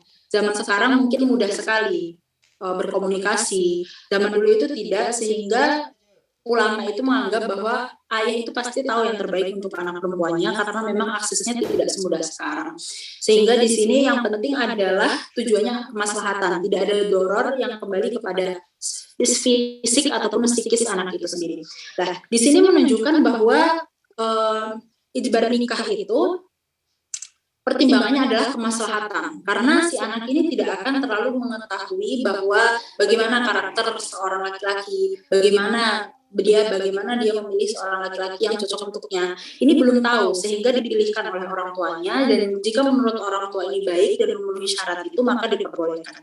Ini menunjukkan bahwa ulama ini merumuskan ijbar nikah adalah untuk kemaslahatan, bukan untuk diskriminasi dari perempuan itu sendiri, jika mau ditelaah lebih lanjut. Karena apa? Karena sebetulnya meskipun ada konsep-konsep demikian, konsep ijbar, kemudian relasi yang memang di situ ada jalur qawwamuna 'alan nisa dalam pernikahan, tapi juga ada anjuran untuk wa'ashiruhunna bil ma'ruf, untuk bermuasyarah dengan baik. Muasyarah bil ma'ruf itu juga merupakan sebuah anjuran dalam pernikahan, karena esensi pernikahan sendiri itu adalah sakinah, mawaddah, warahmah. Yang dicari dalam pernikahan itu adalah cinta, kasih sayang, kesalingan, dan juga ketenangan. Dan itu akan hadir jika adanya muasyarah bil ma'ruf. Muasyarah bil ma'ruf ini juga harus ditinjau dengan adanya hak dan kewajiban. Hak kewajiban di sini masuk kepada prinsip bersyariah. Prinsip bersyariah itu adalah dengan seorang laki-laki memberikan nafkah dan perempuan ini menuruti suaminya. Dalam konsensus mazhab bahwa Imam Syafi'i mengkategorikan kodrat perempuan itu sebetulnya tidak menjadi ibu rumah tangga. Justru kewajiban perempuan yang utama hanya menaati suaminya, dan suami harus memenuhi seluruh kebutuhan istrinya. Betul ini betul memang dirumuskan oleh ulama. Bahkan ketika seorang perempuan ini menyusui dan dia meminta upah dari air susu itu, karena termasuk merupakan memberikan makan kepada anaknya, ini kan berarti tetap tanggung jawab suami. Maka diperbolehkan seorang perempuan meminta upah dari air susu yang diberikan kepada anaknya. Meminta upah pada suami terhadap air susu yang diberikan kepada anaknya. Kemudian termasuk sandang, pangan, dan papan, semuanya itu harus dipenuhi oleh suami. Ini dalam konsep mazhab Syafi'iyah. Sehingga tradisi yang berlaku di Jawa khususnya atau Indonesia itu sebetulnya tidak sesuai, tidak sejalan dengan prinsip bersyariah mazhabnya Imam Syafi'i mengenai nafkah terhadap seorang istri. Jadi memang nafkah kepada seorang istri itu meliputi segalanya. Bagi suami itu memang harus memenuhi segalanya, dari sandang, pangan, dan juga papan. Namun di sini perlu digarisbawahi bahwa pemenuhan ini tidak berdasarkan gaya hidup, tapi memang kebutuhan hidup. Jadi sandang itu ya minimalnya sandang, papan minimalnya papan yang bisa menghilangkan kita itu dari terik dan juga melindungi kita dari hujan. Atau pangan ini yang minimalnya pangan, seperti halnya 3 kali sehari. Sehingga acuannya di sini bukan gaya hidup, namun memang kebutuhan hidup. Tapi lagi-lagi ini kewajiban suami, sehingga kodrat perempuan sebetulnya dalam mazhab Syafi'i di sini kita bisa mengelompokkannya hanya melahirkan, bukan menyusui, bahkan tidak, hanya melahirkan, haid, dan juga menaati suaminya. Bahkan mendidik anak itu adalah tugas suami dalam konsensus mazhab Syafi'i. Tetapi di sini ada khilafiyah dalam mazhab lain, seperti mazhabnya Imam Malik itu melihat dulu tradisinya di balad itu atau di negara itu, kalau misalnya memang memasak adalah tugasnya perempuan, oh berarti itu kewajiban perempuan. Ini di sini ada khilaf ataupun perbedaan pendapat dari para ulama. Namun jika kita berpegang kepada Syafi'iyah, sebetulnya kita tahu bahwa diskriminasi terhadap perempuan dalam pernikahan yang mengharuskan perempuan ini multi talent, bisa mencari uang, bisa memasak, bisa melakukan segalanya, bisa melakukan seluruh kegiatan rumah tangga, itu sebetulnya bukan kewajiban perempuan jika dilihat dari rumus bersyariah mazhab Imam Syafi'i. Jadi memang lagi-lagi Islam itu sangat rahmatal alamin, sangat ramah sekali terhadap perempuan. Mungkin jika stigma negatif kita terhadap melihat bahwa Islam ini mendiskriminasi perempuan, kita mungkin kurang mempelajari lebih dalam lagi. Karena sebetulnya jika kita telisik lebih jauh, kita bisa menemukan hal itu, bahwa kewajiban perempuan ini sebetulnya hanya menaati suaminya, dan selebihnya itu adalah tanggung jawab suami. Namun karena perempuan ini hatinya lembut, karena dia ini memiliki banyak perempuan yang memiliki perangai yang baik, sehingga perempuan itu merangkap segalanya. Dia mengambil alih pekerjaan rumah, jualan all shop, juga banyak hal yang dilakukan oleh perempuan ini berdasarkan kebaikan hatinya. Oleh karena itu, kenapa Rasulullah ketika ditanya, siapakah orang yang harusnya saya hormati, wahai Rasulullah? Ummuka, ummuka, ummuka. 3 kali, ibumu, ibumu, ibumu. Baru bapakmu. Bapakmu itu yang keempat. 3 kali Rasulullah menjawab ibumu, ibumu, dan ibumu. Ini menunjukkan kedudukan perempuan sebagai seorang ibu luar biasa. Selain madrasatul ula, bahwa ibu adalah madrasah pertama bagi anak-anaknya, tapi Rasulullah sendiri itu sangat mengutamakan bahwa ibu itu memang yang harus 3 kali dihormati lebih banyak dari seorang anak dibanding bapaknya. Kemudian ini prinsip rumus bersyariah, rumus berakhlak, sehingga kita harusnya mendobrak stigma-stigma negatif terhadap perempuan ataupun budaya-budaya yang di sini mendiskriminasi perempuan itu dengan prinsip Islam sendiri, bahwa sebetulnya perempuan itu sangat dimuliakan dalam Islam. Kita tahu sendiri pada zaman jahiliyah perempuan ini dianggap momok. Jika seorang keluarga, sebuah keluarga melahirkan anak perempuan, pilihannya hanya 2, yang pertama dikubur hidup-hidup atau yang kedua menanggung aib seumur hidup. Jadi memang sangat rendah sekali kedudukan perempuan pada masa jahiliyah. Sehingga kita ini harusnya bersyukur karena Islam itu datang untuk memperjuangkan hak perempuan. Namun dalam realitas kehidupan itu kan selalu berevolusi. Mungkin zaman dahulu yang menjadi polemik adalah perempuan tidak bisa mendapatkan warisan, justru dia menjadi warisan bagi seorang suami yang meninggal, maka istrinya bisa diwaris. Ayah yang meninggal, anaknya bisa diwaris. Ini berarti kan seperti halnya barang ataupun objek, bukan subjek yang bernafas, bukan individu yang merdeka. Bukan budak, tapi kedudukannya itu lebih rendah. Karena apa? Bahkan bisa diwaris itu. Islam datang memberikan hak pada perempuan, bahwa perempuan itu sebetulnya bisa mendapatkan warisan. Perempuan itu bisa berpendidikan.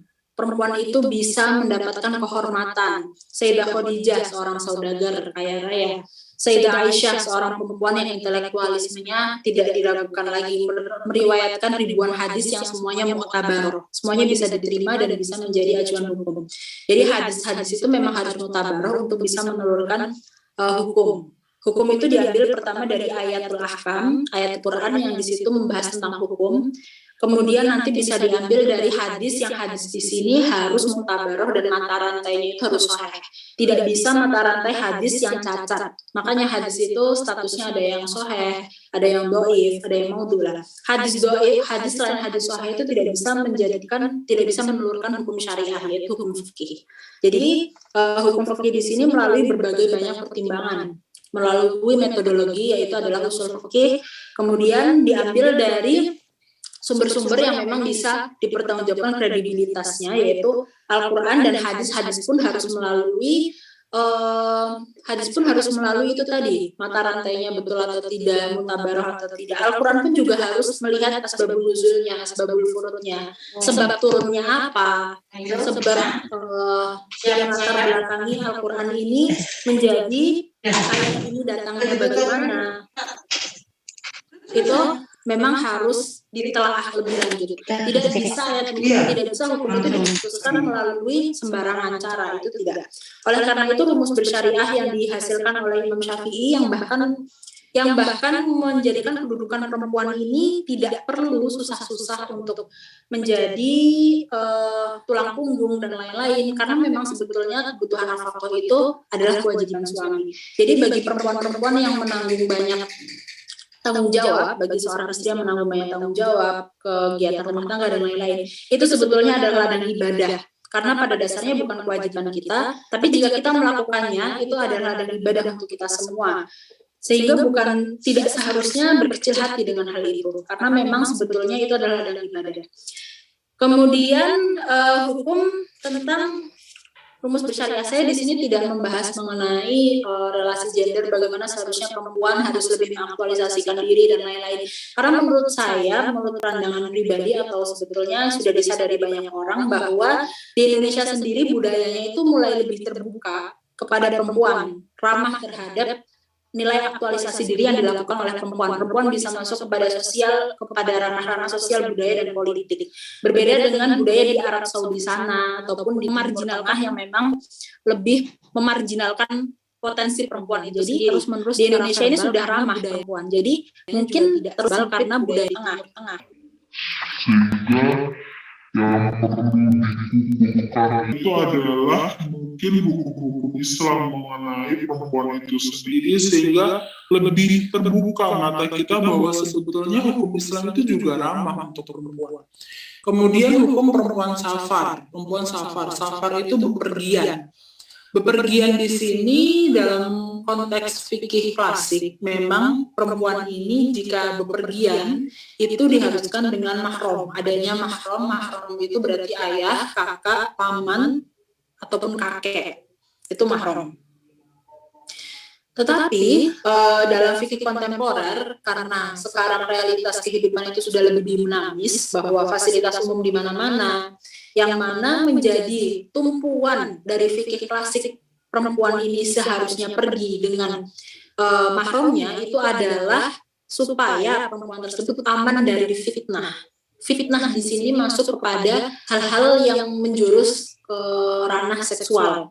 Jadi jima wa muqaddimatuh, sehingga supaya perempuan terhindar terjaga kehormatannya, dia harus dibarengi dengan mahramnya, bepergiannya. Lah, kemudian oleh fikih kontemporer di sini bahwa fasilitas publik itu sudah di mana-mana, kemudian perempuan itu ketika keluar rumah tidak seperti dulu, sehingga yang diambil adalah kerangka berpikirnya aman fitnahnya itu. Sehingga oleh ulama-ulama kontemporer memperbolehkan perempuan keluar sendiri jika dia yakin di perjalanan itu akan aman dari fitnah, aman dari hal-hal yang bisa menjurus kepada seksual ataupun ketika dia itu yakin bahwa dia akan baik-baik saja di perjalanan dan sampai kepada tujuan dengan selamat. Nah, itu menunjukkan bahwa masalah itu memang menjadi tumpuan utama, karena terkadang orang itu sulit untuk bepergian dengan mahramnya karena memang tidak memungkinkan. Itu sehingga oleh ulama dicetuskan yang penting aman dari fitnah, maka perempuan itu boleh keluar sendiri. Aman dari fitnah dalam artian fasilitas publik di sini dianggap aman, bisa membuat perempuan itu aman dari fitnah, dari hal-hal yang bisa mengancam kehormatannya. Kehormatan di sini dalam artian kehormatan seksualnya, sehingga tidak melakukan hubungan seksual di luar nikah. Itu ketika perempuan ini yakin bahwa dia aman, maka dia boleh pergi sendiri. Itu menurut prinsip syariah, hukum fikih mengenai bagaimana hukum perempuan keluar sendiri, yang penting aman dari fitnah. Berarti mafhum mukhalafahnya, mafhum kebalikannya, ketika perempuan ini tidak aman dari fitnah, maka dia tetap harus didampingi oleh perempuan lain, nisa sikoh, ataupun harus dengan mahramnya. Gitu. Jadi supaya keamanan ini tetap terjaga bagi perempuan. Ini menunjukkan bahwa Islam itu memposisikan perempuan itu sangat tinggi, karena keamanannya itu bahkan diatur. Sehingga kita salah jika menganggap bahwa Islam hadir untuk mendiskriminasi perempuan ataupun aturan-aturannya kurang relevan dengan zaman sekarang. Tidak, karena pada dasarnya semua kerangka berpikir ulama itu tetap berevolusi dan juga bisa digunakan poin-poinnya. Yang penting tetap berdasarkan masalah dan sesuai dengan koridor dalil nakli. Dalil-dalil yang memang sudah dinas, begitu. Sehingga kita di sini harusnya bersyukur bahwa jika perempuan dalam Islam itu sangat-sangat dimuliakan sebetulnya. Memang ada hal seperti halnya yang kontroversial, itu seperti hijab dan lain-lain, menganggap bahwa hijab itu merupakan sesuatu yang mendiskriminasi hak asasi manusia terhadap tubuhnya sendiri. Sebetulnya tidak, karena memang perempuan ini yang baik adalah perempuan yang terjaga. Perempuan yang baik adalah perempuan yang memang bisa menjaga dirinya, sehingga kita itu dijaga oleh Islam dengan aturan-aturan hukum, aturan-aturan yang memang di sini kembalinya pada kemaslahatan kita sendiri. Meski dalam ranah-ranah kebermanfaatan itu tidak ada bedanya, perempuan dan juga laki-laki sama mendapatkan kesempatan untuk mencapai kehidupan yang lebih signifikan, mencapai kebermanfaatan dan juga kehidupan yang lebih baik terus-menerus. Itu dituturkan dalam surat Al-Baqarah, surat An-Nahl dan juga surat At-Taubah. Kemudian untuk memahami bahwa gender di Indonesia ini sebetulnya bukan isu yang baru ya, karena dari dulu memang karena perempuan ini dianggap kurang berkompeten sehingga sering dimarginalkan, itu mungkin bukan karena salah perempuan itu sendiri. Pada dasarnya, kalau dauhnya Habib Quraish Shihab, stigma negatif yang dibebankan kepada perempuan pada masa lampau disebabkan oleh kurang terdidiknya seorang perempuan, dikarenakan memberikan prioritas terlalu banyak terhadap anak laki-laki, sehingga untuk memecah perempuan-perempuan yang kurang berdaya dan tidak berani mengaktualisasikan diri itu memang harus dengan kesadaran bahwa perempuan ini memiliki tanggung jawab yang sama dengan laki-laki atas hidupnya. Selama dia belum menikah, selama dia belum berada pada tanggung jawab yang baru, pada kehidupan yang baru, memang dia harus melakukan hal sebaik mungkin untuk memaksimalkan hidupnya, untuk menuntut ilmu, karena bahkan dahulu Nabi thalabul ilmi fardhatun ala kulli muslimin wal muslimah. Tidak ada bedanya laki-laki dan perempuan itu wajib untuk menuntut ilmu. Karena perbedaan antara manusia dan juga makhluk yang lain itu ada di akalnya. Ketika manusia tidak mengoperasikan akalnya dengan sempurna, maka dia juga tidak akan bisa mendapatkan tujuan hidupnya dengan sempurna, tidak akan mendapatkan Islam yang kafah. Karena pembelajaran itu adalah satu-satunya yang harus dilakukan bagi seorang laki-laki, bagi seorang manusia. Mungkin itu saja yang bisa saya sampaikan. Semoga sedikit banyak bisa diambil manfaatnya. Mohon maaf jika ada salah kata ataupun yang kurang berkenan. Terima kasih kepada para pengurus dan juga penyelenggara acara ini atas kesempatannya. Semoga bisa diitibar ya apapun yang saya sampaikan pada siang hari ini. Akhirul kalam, Assalamualaikum warahmatullahi wabarakatuh. Waalaikumsalam warahmatullahi wabarakatuh. Terima kasih untuk Ibu Imas. Dan boleh tepuk tangan yang mulia untuk Imas.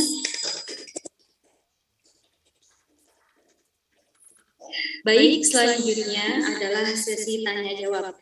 Kami sudah memilih 3 pertanyaan. Yang pertama, Saudari Ovi Julia Fatur Rahmah bertanya kepada Imas. Pertanyaannya, bagaimana kita sebagai perempuan menanggapi kritik-kritik dari berbagai pihak yang menganggap bahwa apa yang dilakukan perempuan, khususnya diri sendiri, telah melampaui batas sebagai perempuan. Karena seringkali kritik tersebut tidak malah memotivasi kita sebagai perempuan, malah semakin membuat perempuan tidak percaya diri. Itu.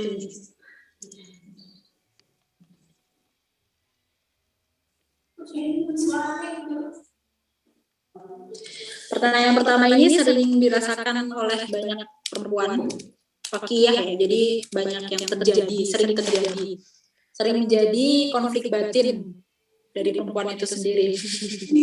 Bagaimana cara menumbuhkan diri dari kritik destruktif, bukan konstruktif. Kita sering mendapatkan stigma-stigma atau anggapan-anggapan, perempuan itu jangan terlalu pintar, perempuan itu jangan terlalu maju, nanti susah loh dapat suami.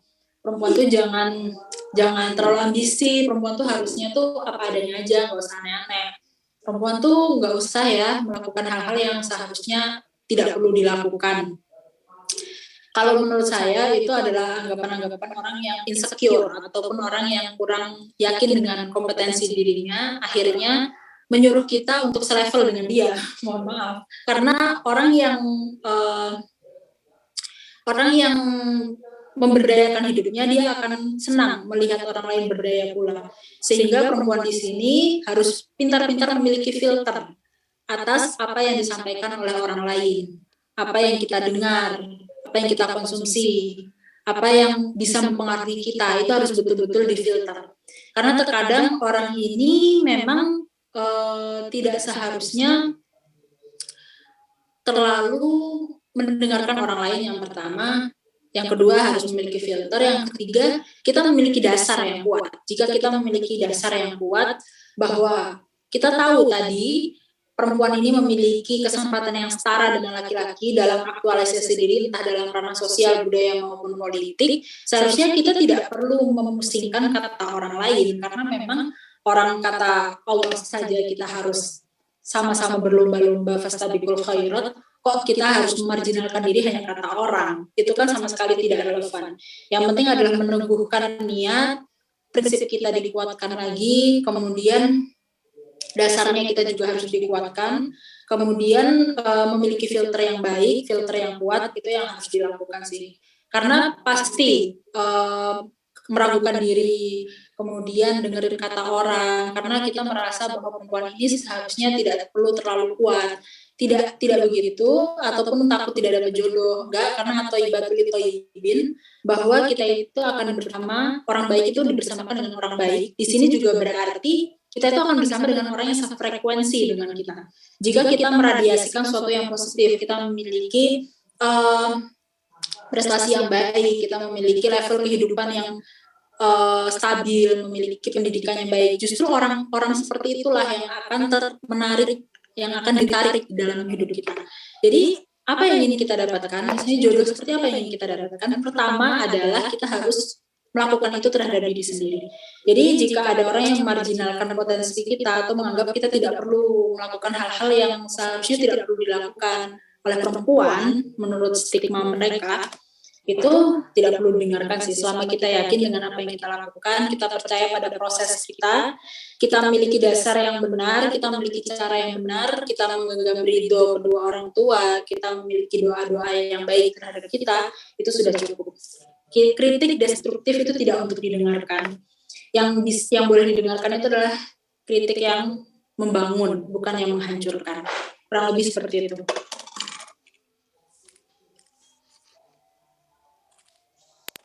Terima kasih Mas. Oke. Selanjutnya pertanyaan untuk pemateri pertama, Ibu Titi Rahmawati dari Febriana Nur. Pertanyaannya, akhir-akhir ini seringkali banyak penyeruan tentang kesetaraan gender hingga sampai-sampai ada beberapa yang menjadikan senjata untuk membentengi bahwa perempuan adalah hal yang begitu istimewa hingga menyerukan ideologi feminisme yang terlalu radikal. Kemudian bagaimana sikap kita terhadap orang-orang yang seperti itu?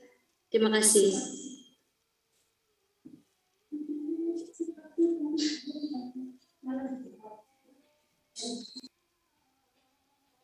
Oke, terima kasih. Pertanyaannya tadi dari siapa? Mbak Nur. Mohon maaf saya tidak menyalakan kamera karena saya lagi mobile dari ruangan satu ke ruangan lain. Gitu ya. Terkait dengan pertanyaan. Halo, apakah suara saya bisa didengar? Iya, bisa. Oke. Pertanyaan dengan akhir-akhir ini menyuarakan kesetaraan gender. Bagi saya nggak ada yang salah tuh dengan gerakan kesetaraan gender ya. Tadi kalau saya ungkap di depan, saya sudah mengawali diskusi kali ini dengan misalnya tadi saya mengutip terkait dengan bunyi ayat di dalam surat pada Al-Quran, gitu ya, Al-Hujurat, di mana memang laki-laki dan perempuan itu diberikan kesetaraan atau kesempatan akses, kesempatan peran, kesempatan berpartisipasi oleh Allah secara adil, secara setara, begitu ya.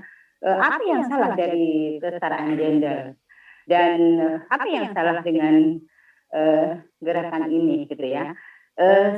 Kalau mungkin tadi mengikuti penjelasan saya dari awal, gitu ya. Kita ini sebagai manusia itu kan ketaatan mutlak kita hanya kepada Allah, tidak kepada sesama manusia. Tauhid kita itu ya hanya kepada Allah, tidak pada penghambaan pada manusia. Yang pertama ya, pada prinsipnya manusia diwajibkan punya ketaatan mutlak hanya kepada Allah. Yang kedua, manusia baik laki atau perempuan itu punya peran yang sama. Apa perannya? Perempuan dan laki-laki itu adalah sebagai khalifatullah fil ardh. Apa ada deskripsi lain di dalam Al-Quran yang menjelaskan bahwa peran laki-laki dan perempuan berbeda? Sepanjang saya membaca Al-Quran, saya menemukan ayat Al-Quran itu adalah bahwa perempuan dan laki-laki terkait dengan bagaimana bagaimana kita mengimplementasikan kita sebagai khalifatullah fil ardh itu ya dengan segala aktivitas kita.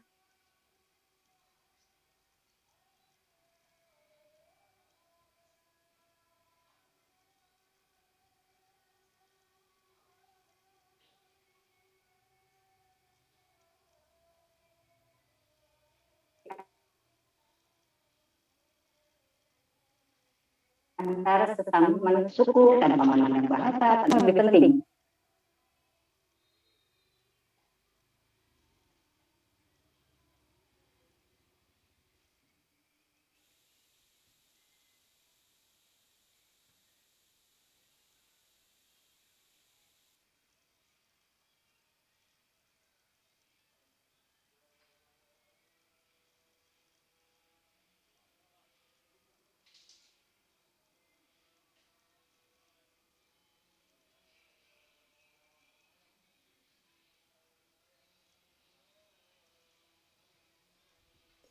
Mohon maaf Ibu Titi, suaranya hilang.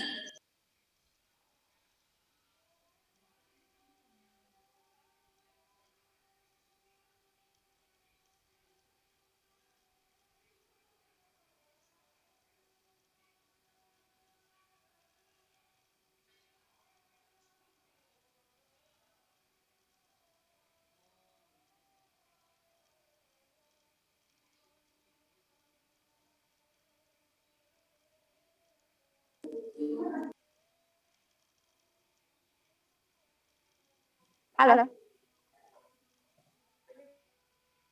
Halo. Hai. Ibu ini nyambung lagi. Iya, saya tadi sempat terputus ya. Saya delete tadi terputus. Oke. Sudah terdengar suara saya? Sudah. Halo? Sudah bisa didengar? Ya, sudah. Oke, ya, terima kasih. Jadi kalau dalam pandangan saya, gerakan kesetaraan gender itu tidak bertentangan dengan agama. Bahkan agama apapun, not only Islam, termasuk juga agama lain.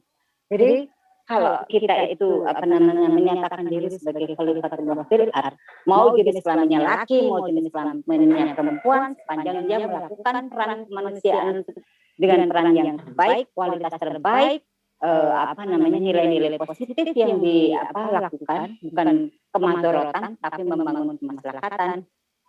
Saya pikir gerakan apapun namanya, apalagi kesetaraan gender, tidak ada yang salah.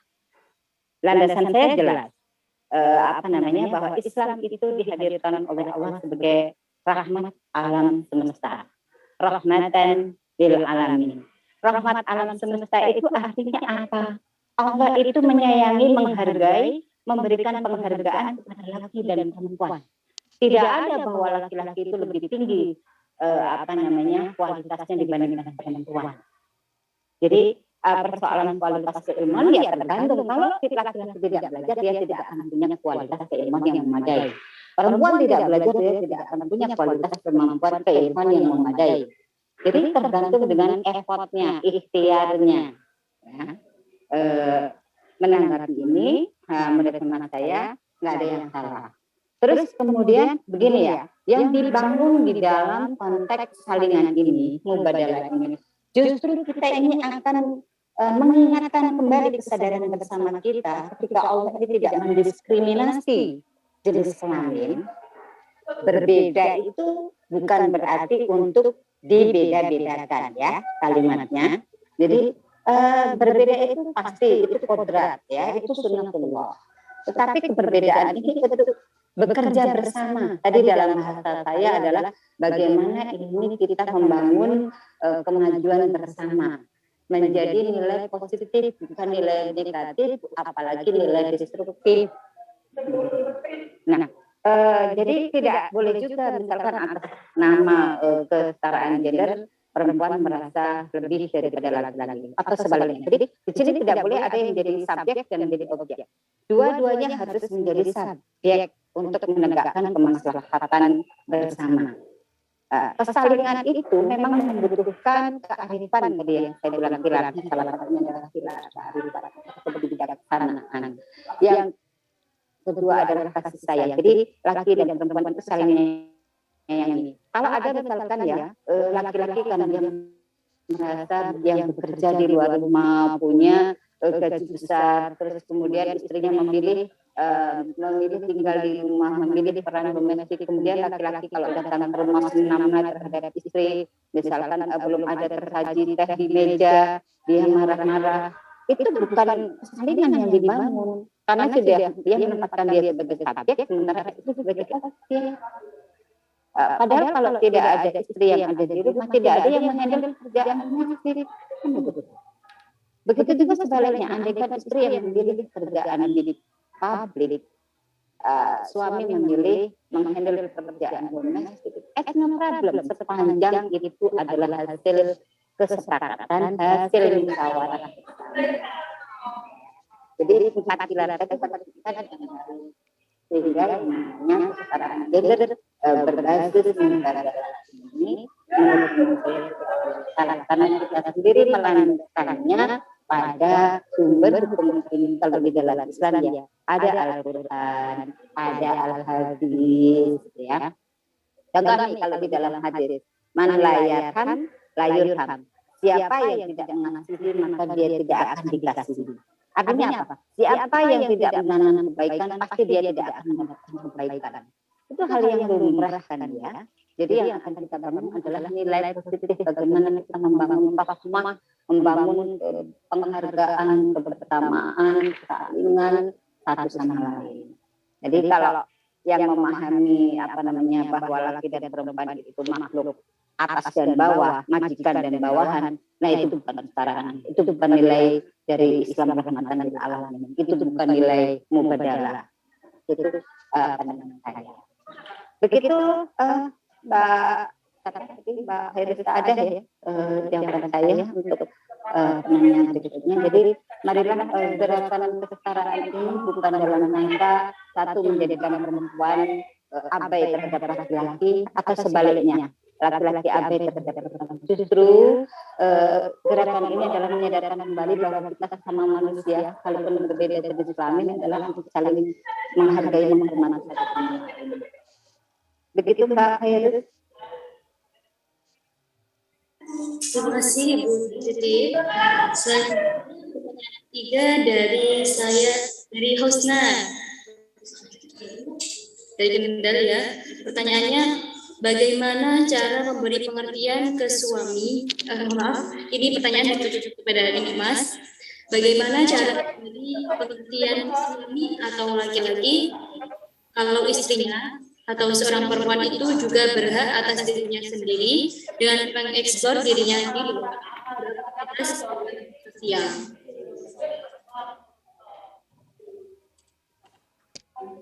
Silakan ini.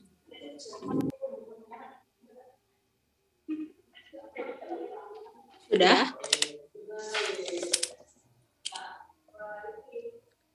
Pertanyaannya sudah? Oke.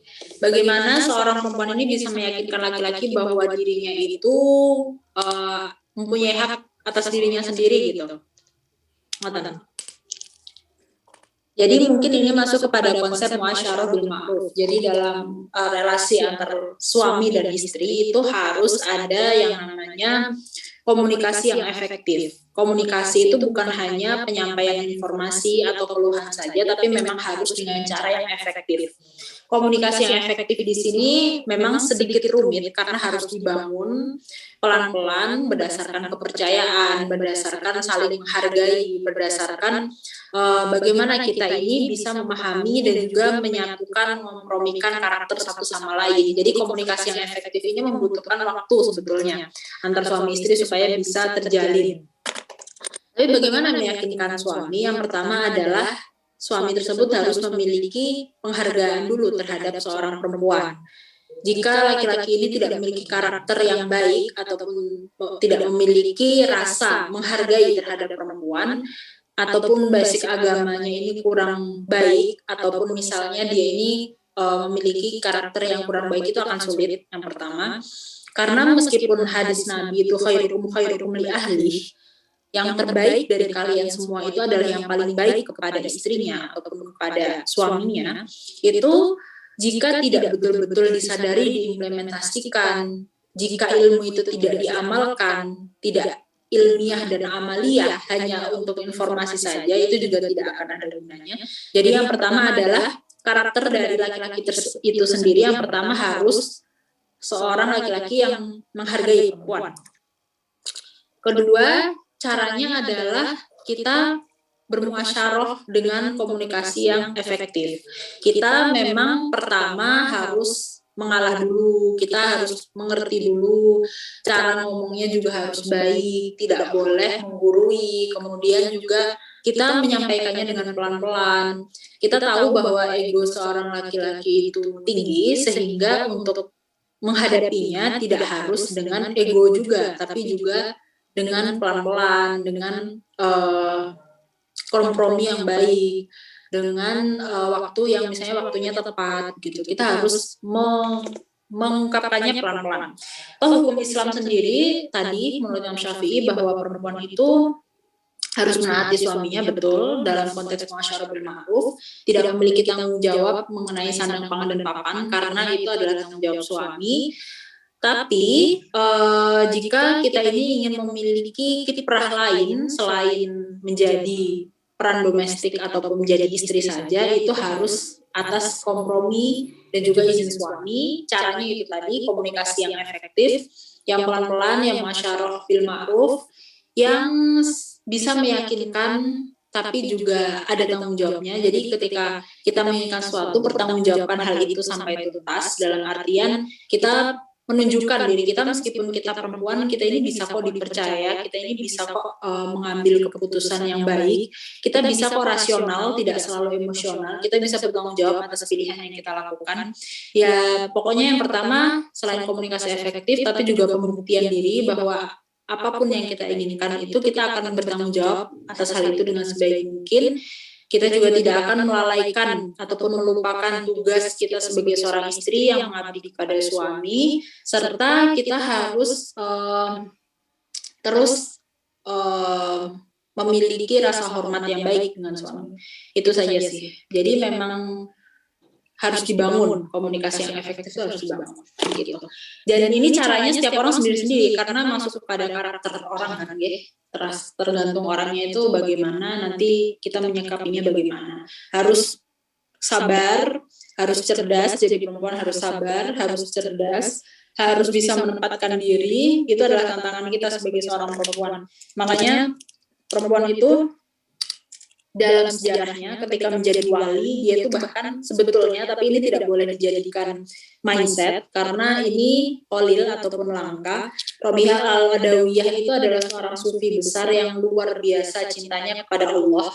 Rabi'ah al-Adawiyah itu seorang perempuan di sini ketika dia sudah mencapai makom yang tinggi, yang luar biasa suci, itu bahkan bisa melebihi eksistensi dari laki-laki itu sendiri. Ini tidak boleh dijadikan mindset, tapi sejarah membuktikan hal itu. Karena memang ada, Rabi'ah al-Adawiyah adalah seorang wali perempuan yang beliau ini sudah tidak bisa menautkan hatinya kepada makhluk, langsung kepada Allah, langsung kepada Tuhan. Ini perempuan, seorang perempuan, bisa sampai kepada makom itu, bisa sampai kepada derajat kehambaan yang sebegitu dekatnya kepada Tuhan. Oleh karena itu, kita sebagai perempuan itu sebetulnya kesempatannya sama. Dan kita harus menyadari itu di dalam diri kita. Potensi kita itu sama dengan laki-laki. Jangan minder, jangan insecure. Semua orang memiliki keahliannya masing-masing, maksimalkan itu.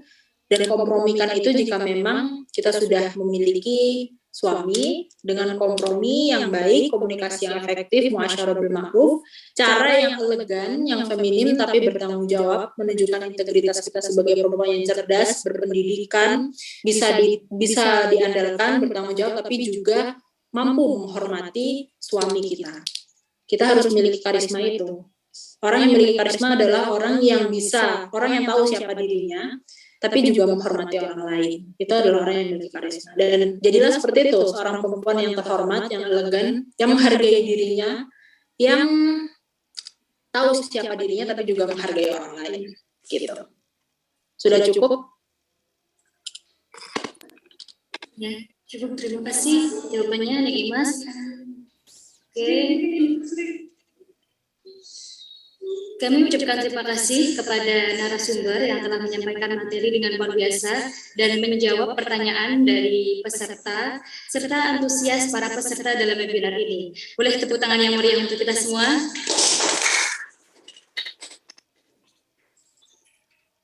Hadirin, demikianlah acara diskusi pada webinar nasional kesetaraan gender dengan tema laki-laki dan perempuan itu saling, bukan paling. Selanjutnya, sebelum kita menutup sesi ini, saya akan mencoba menyimpulkan keseluruhan webinar kali ini. Laki-laki dan perempuan diciptakan oleh Allah sesuai dengan kapasitasnya. Masing-masing diberikan keadilan dan hak yang dibutuhkan. Dalam berakhlak, berelasi antar sesama tanpa memandang gender. Siapapun berhak dan harus untuk dihormati kemanusiaannya. Sehingga sebagai perempuan sendiri yang memiliki kesempatan yang sama harus sabar, cerdas, dan bisa menempatkan diri. Akhir kata, saya Harilatul Suhada, selaku moderator, mohon maaf apabila ada tutur kata yang kurang berkenan, dan saya mengucapkan terima kasih atas perhatiannya. Billahi taufiq wal hidayah. Wassalamualaikum warahmatullahi wabarakatuh.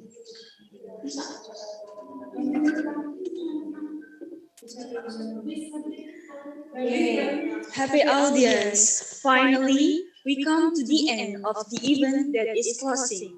From the deepest of my heart, I do apologize for my mistakes in presenting this event. Thank you very much for all the participants today, your happiness and enthusiastic to join this big event. Wishing this event may be useful for us now and forever. Let's close this event by reciting Hamdalah together. Alhamdulillahirabbil alamin. And the last I say, wassalamualaikum warahmatullahi wabarakatuh.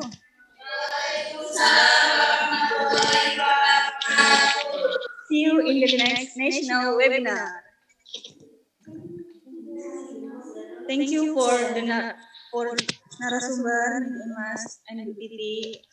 For all the participants, you may leave this meeting, please. And don't forget to accent.